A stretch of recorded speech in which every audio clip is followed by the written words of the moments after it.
In a new book, Kelly Ripa is frank about her struggles with depression and social anxiety. Kelly Ripa, the host of talk shows, is perhaps most known for her outgoing television character and her years spent in front of audiences and cameras. But now, she discusses the underlying worry in her brand new book. In her new book, Livewire, Ripa confesses, "I have a terrible case of social anxiety disorder, and I tend to say awkward or inappropriate things when under duress. People assume that just because I appear to be an extrovert on television, I actually am one. Surprise! That is why it is known as acting." Ripa is open about how her anxiety has plagued her for the majority of her adult life, occasionally even veering close to depression. From 2001 to 2011, the 51-year-old actress and the late Regis Philbin co-hosted Live with Regis and Kelly. Subsequently, she co-hosted Live with Michael Strahan and is currently doing so with Ryan Seacrest. Ripa is candid about how difficult it was for women in the media in the early 2000s, even though she now claims that she and Philbin had a very professional working relationship. She recalls her early days on Live by writing, "At that time, a pre-#medu #timesup period, a pre-women belong in the room where choices are made moment, I was miserable." In the same passage, Ripa describes a conversation she had with a therapist in which she admitted to the professional that she struggled to get out of bed in the morning. "Almost every morning when I think about having to go to work, I start crying. I think I'm in pain physically. My scalp aches. I have absolutely no energy. I get sidetracked easily. I feel like I've forgotten to do something at work when I'm playing with my kids, and I feel like I've forgotten to do something for my kids when I'm at work. In the shower, I sob.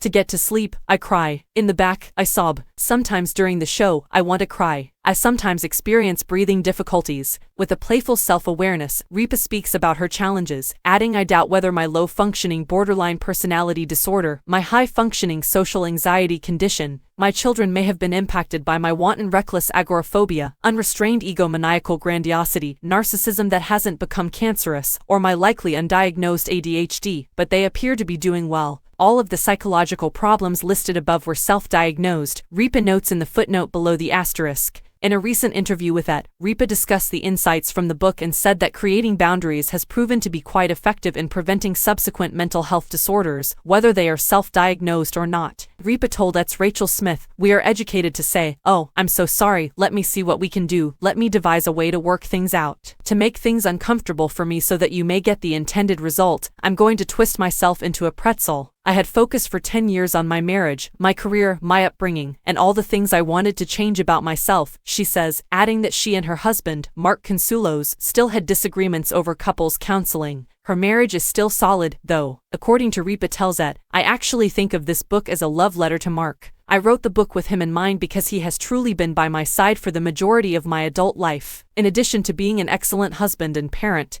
he is also an excellent friend and a fantastic guy. He's a fantastic friend, and that's the best thing about him. The problem is, if you are friends with him, you have struck gold."